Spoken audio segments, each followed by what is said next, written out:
Alhamdulillahi Rabbil Alamin, wassalatu wassalamu ala asrafil mursalin wa ala alihi wa ashabihi wa man tabi'ahum bi ihsanin ila yaumiddin.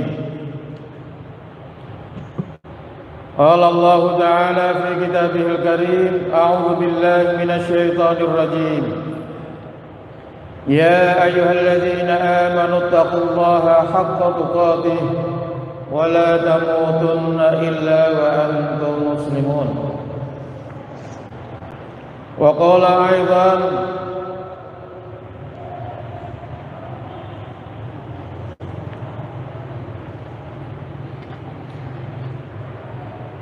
يا أيها الذين آمنوا اتقوا الله وقولوا قولا سديدا يصلح لكم أعمالكم ويغفر لكم ذنوبكم ومن يطع الله ورسوله فقد فاز فوزا عظيما.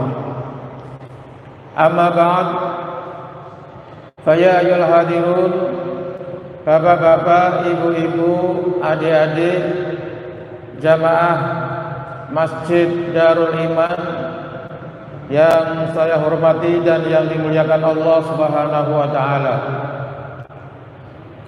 Syukur alhamdulillah, pada sore hari ini kita masih diberi nikmat oleh Allah Subhanahu wa Ta'ala, nikmat sehat, nikmat kesempatan, dan yang paling utama adalah nikmat iman Islam. Sehingga sampai detik ini pun kita masih bisa melaksanakan perintah-perintah Allah dan Rasul-Nya dengan baik dan benar. Salawat dan salam semoga tercurah kepada junjungan kita Nabi Muhammad sallallahu alaihi wasallam beserta para sahabat, keluarga dan para pengikutnya hingga yaumul akhir. Amin. Hadirin yang dimuliakan Allah Subhanahu wa Ta'ala,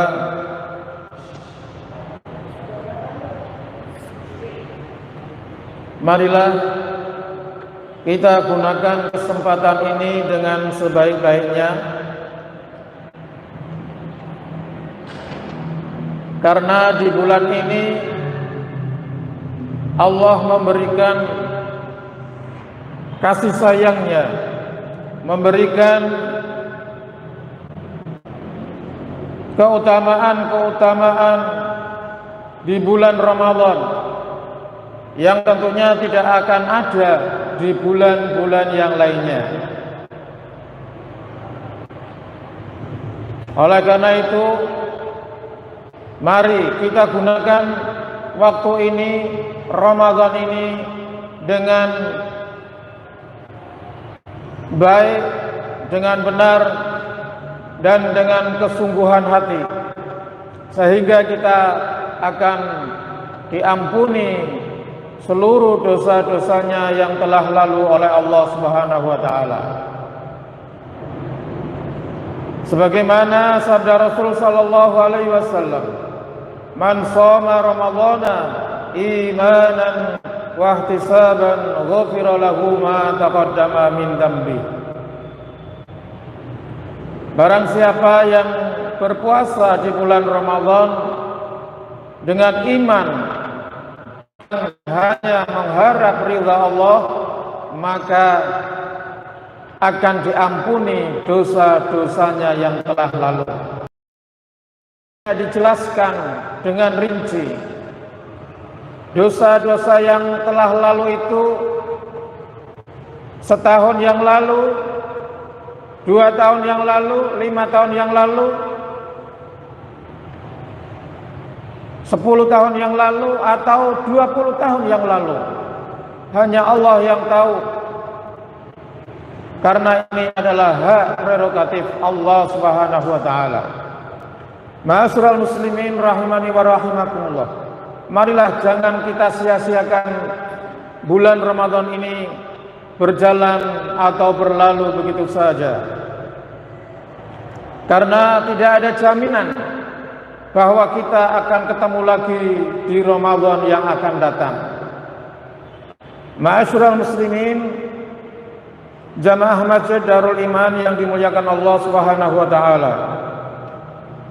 Dalam kesempatan kajian sore menjelang buka ini, saya ingin menyampaikan hal-hal yang ringan-ringan saja, namun terkadang ini terlupakan atau juga diabaikan sama sekali. Bapak dan Ibu yang dirahmati Allah Subhanahu wa taala, yaitu tentang bagaimana adab etika kita ketika buang air kecil atau buang air besar. Sampai hal seperti ini Islam mengatur karena kasih sayangnya kepada hamba-hambanya, sehingga Rasulullah Shallallahu Alaihi Wasallam menyampaikan ini, yaitu yang perlu kita perhatikan. Yang pertama, sesuai sabda Rasul Shallallahu Alaihi Wasallam, ketika Rasulullah Shallallahu Alaihi Wasallam hendak melakukan buang air besar, maka beliau pergi hingga tidak ada orang yang melihatnya. Karena dulu di padang pasir tidak ada seperti sekarang, toilet sudah bagus-bagus, kamar mandi sudah bagus-bagus, ya. Namun pada waktu kurang lebih tahun 1987-an kurang lebih, itu masih banyak tanah-tanah lapang, tanah-tanah sawah, ya, di pinggiran-pinggiran. Itu masih banyak orang yang berbuang air besar ke tengah sawah. Itu masih kita saksikan. Ada yang turun ke saluran. Itu masih kita saksikan. Nah, ini walaupun seperti itu, Rasulullah Shallallahu Alaihi Wasallam memerintahkan untuk jauh, sehingga sudah tidak dilihat orang di tengah-tengah sawah atau di tengah-tengah padang pasir atau di tengah-tengah hutan atau di tengah tanah lapang yang luas. Ini adalah perintah Rasulullah SAW yang diriwayatkan dari Abu Daud dan Tirmidzi. Kemudian yang kedua, sebagaimana sabda Rasulullah SAW ketika Rasulullah SAW akan memasuki kamar mandi, dia melepas cincinnya yang bertuliskan Rasulullah. Maka ketika kita akan memasuki toilet, memasuki kamar mandi, hendak buang air kecil dan air besar, maka yang mengandung unsur-unsur ayat-ayat Al-Quran, maka hendaknya dilepas, ditinggal. Nah, ini yang perlu kita perhatikan, ini yang perlu kita perhatikan, karena ini banyak kita lupa melakukannya. Seperti sekarang zaman sudah maju, semua anak, semua orang mempunyai HP. Padahal perintah Rasul ketika kita memasuki kamar mandi hendak buang air kecil atau air besar, maka yang mengandung unsur ayat-ayat Al-Quran hendaklah ditinggal, dilepas, jangan dibawa masuk ke kamar mandi. Namun sekarang HP masuk dibawa ketika kita buang air kecil atau buang air besar. Padahal di HP sekarang kan banyak ayat-ayat Al-Quran dan mungkin sudah di-download Al-Qurannya 30 juz. Ini yang perlu kita perhatikan. Kadang kita lupa. Ya, sehingga apa yang diperintahkan oleh Rasulnya kita belum bisa mentaatinya. Kita belum bisa mencontohnya. Padahal Rasulullah adalah contoh yang paling baik. Uswatun hasanah, yaitu Rasulullah Shallallahu Alaihi Wasallam sebagai contoh yang baik bagi kita. Mulai mau tidur sampai bangun tidur lagi. Ya. Itulah yang harus kita contoh, yaitu Rasulullah Shallallahu Alaihi Wasallam. Kemudian yang perlu diperhatikan lagi, yang sebagaimana sabda Rasul Shallallahu Alaihi Wasallam, ketika kita masuk kamar mandi, masuk WC, saya yakin kita semua tidak sadar, kadang-kadang melakukannya bebas, kaki kanan atau kaki kiri kita tidak sadar. Padahal perintah Rasul untuk mendahulukan kaki apa? Kaki kiri. Nah, masuk masjid mendahulukan kaki kanan. Kita tidak sadar ketika masuk masjid, melangkah masuk lantai masjid, kita pun tidak menyadari hal itu. Ini hal kecil. Rasulullah menuntun hal-hal yang kecil untuk bisa dilaksanakan. Ya, kalau yang kecil-kecil saja tidak bisa, apalagi yang besar-besar dan yang berat-berat. Ya, ini mulai dari kecil-kecil dulu. Kemudian berikutnya, ketika masuk kamar mandi, kita berdoa, apalagi berdoa, memperhatikan kaki kanan kiri aja kita tidak sadar.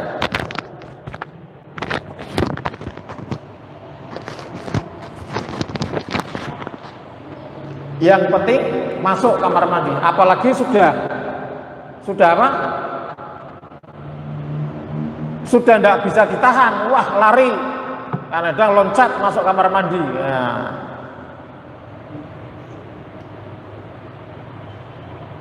Mengatur ini saja kadang-kadang kita lupa, apalagi sampai berdoa. Mau masuk masjid berhenti dulu. Allahumma ftahli abwaba rahmatik. Mau masuk kamar mandi, Allahumma inni a'udzubika minal hubusi wal khaba'is. Sempat kita? Jarang sekali. Ya, saya katakan jarang. Masih banyak mungkin yang membaca, tapi jarang sekali. Makanya ada di antara kamar mandi yang ditulis di sebelahnya, doa masuk kamar mandi, biar tidak lupa.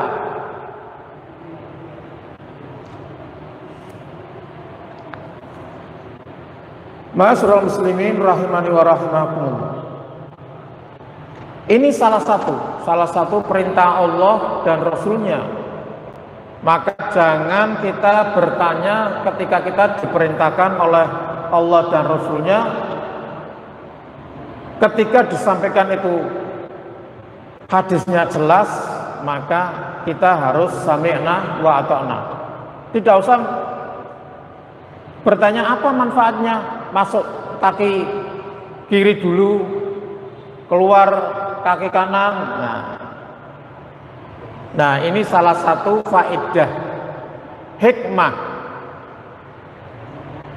Ya, maaf ini saya sampaikan ya kepada jamaah semuanya.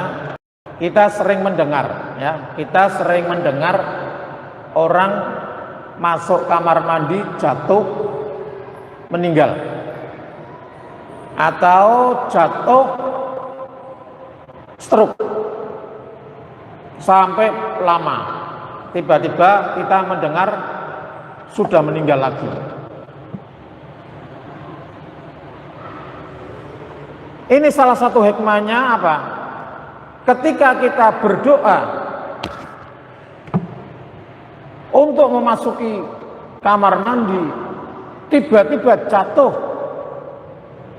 dan meninggal seketika itu, insya Allah husnul khotimah. Ya, sudah membaca kalimat Allah, sudah menyampaikan, menyebut nama Allah saja sudah. Apalagi ini berdoa, mau masuk kamar mandi jatuh. Ini sering terjadi, namun terkadang kita lupa. Bahkan sering, terutama bapak-bapak, ibu-ibu yang mungkin usia sudah 50 ke atas, ya, ini riskan sekali, ya. Makanya kalau bisa anaknya, ya, yang sudah tahu ini, ya, sudah tahu ini tata cara ini disampaikan. Jangan sampai, ya, kita asal masuk saja ke kamar mandi, tetapi ketika kita mau masuk kamar mandi berhenti dulu di depan pintu, berdoa baru masuk. Karena tidak tahu semuanya, musibah, kecelakaan atau yang lainnya. Bapak-bapak, ibu-ibu dan adik-adik yang dimuliakan Allah Subhanahu wa taala. Kemudian berikutnya yaitu ketika kita buang air besar atau buang air kecil. Ini anak-anak biasanya kalau di pondok, tapi pondoknya pondok pedesaan yang mungkin belum punya kamar mandinya, sehingga ada yang buang air kecil atau air besar di sawah senengnya, di kali, di sungai, nah, senang sambil lihat sawah. Nah ini apa? Jangan sampai menghadap ke kiblat dan membelakangi kiblat.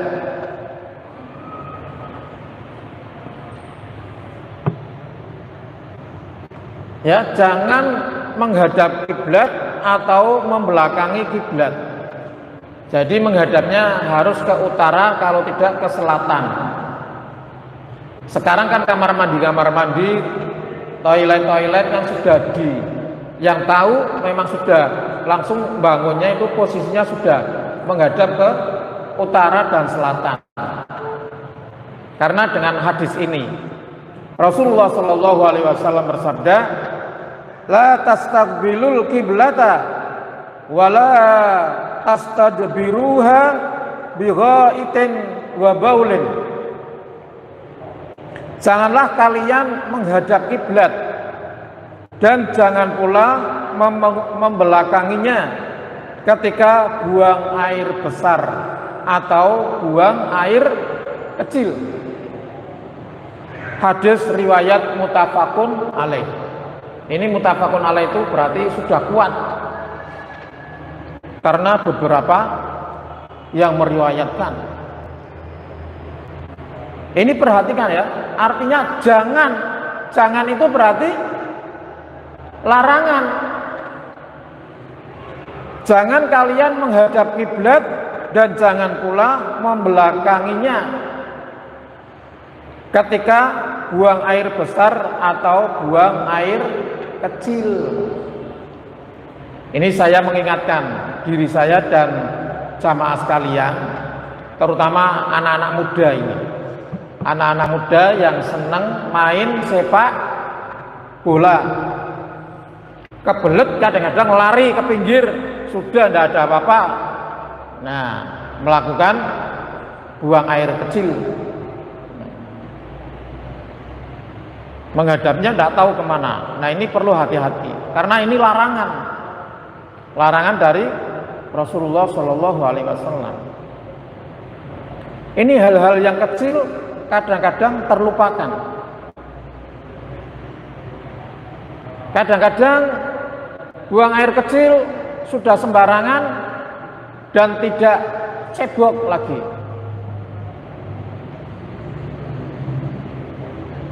Ini banyak saya melihat hal itu, ya.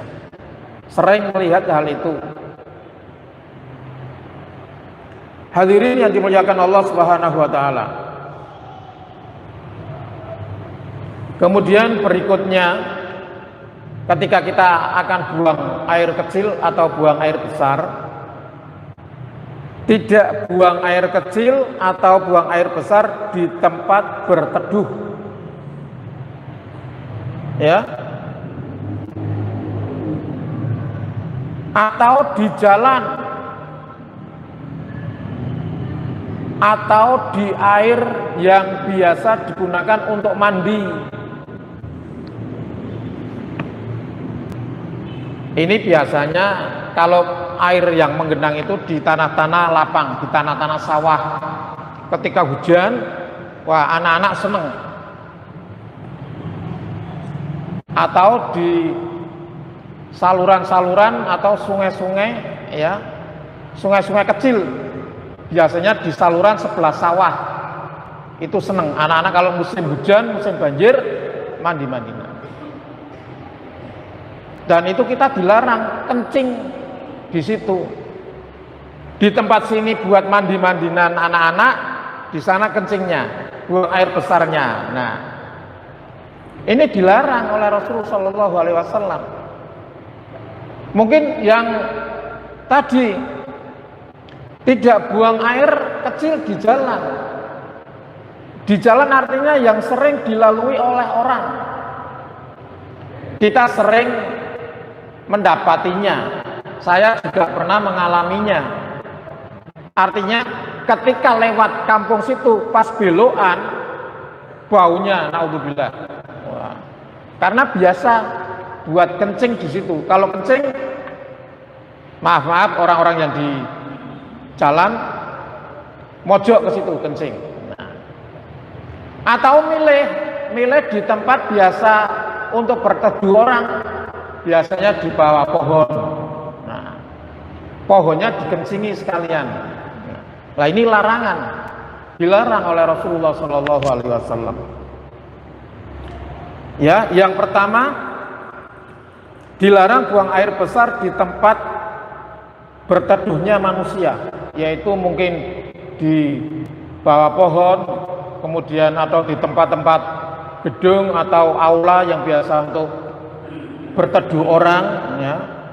Kemudian di jalan yang sering kita lewati oleh banyak orang. Kemudian di pohon-pohon yang berbuah. Ada kan pohon yang tidak berbuah tapi untuk berteduh. Ini pohon yang berbuah juga dilarang. Kalau orang banyak yang kencing di pohon yang berbuah, berarti ikut menyirami buah pohonnya dengan air kencing. Ya, padahal air kencing itu haram, ya, diminum. Nah, kita ikut membantu menyuburkan pohon dengan air kencing.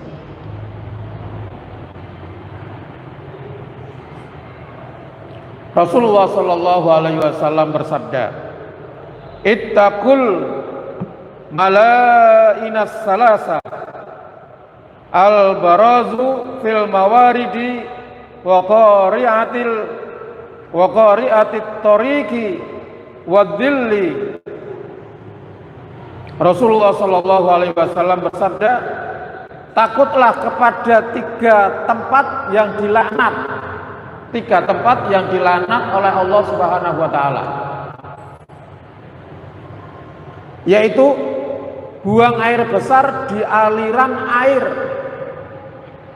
Ini tolong nanti diperhatikan.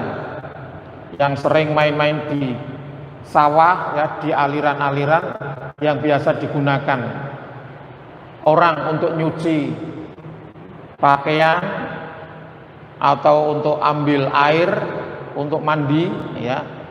Ini biasanya di daerah sana, daerah Kidulan ya. Itu masih banyak air-air yang mengalir. Itu kita dilarang. Kemudian di tengah jalan kita buang air di tengah jalan, buang air besar atau buang air kecil ya. Kemudian di tempat berteduh, ini ada 3 tempat yang dilaknat oleh Allah Subhanahu wa taala bagi orang yang melakukannya.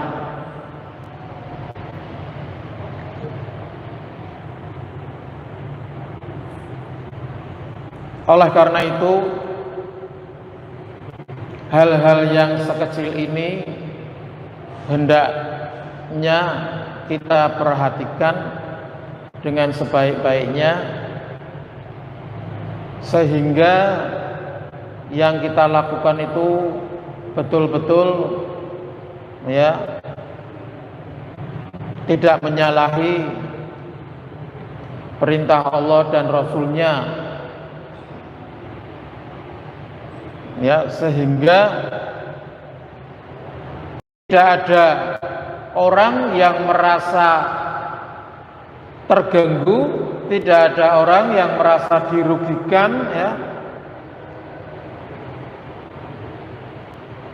tidak ada orang yang merasa disusahkan. Bapak-bapak dan ibu-ibu yang dimuliakan Allah Subhanahu wa taala. Kemudian yang terakhir, yaitu ketika kita buang air kecil atau buang air besar, tidak ngobrol.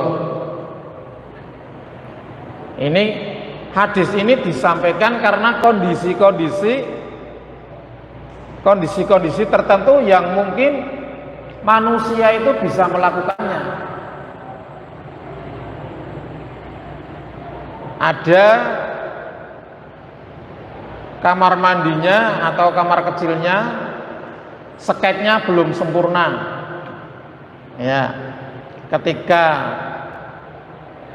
ada 2 orang, 2 anak atau 2 manusia masuk ke kamar mandi,